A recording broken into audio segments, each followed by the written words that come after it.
ফুল ফোটা শুরু হয়েছে, কি সুন্দর না, আর খুব উপকারীও। আমি দেখাচ্ছি এগুলো দিয়ে আমি কি করব। তোমরা জানো সবই, তাও আমি কীভাবে বানাচ্ছি তোমরা যারা যারা জিজ্ঞাসা করেছিল তাদের জন্য। সজনে ফুল, আর এখানে একটু ডাল, একটু চাল।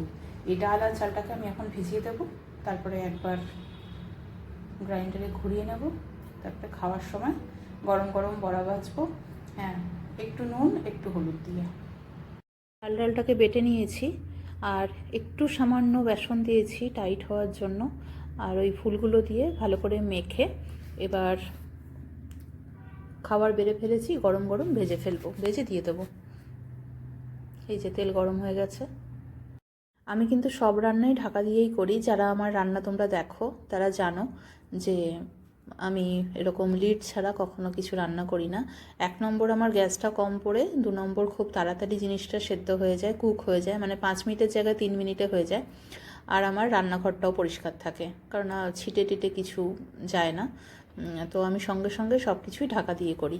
তো এই যে গরম গরম মুচমুচে বড়া রেডি হয়ে গেল। ব্যাস, এবার আমি দিয়ে দেবো গরম ভাতের সঙ্গে।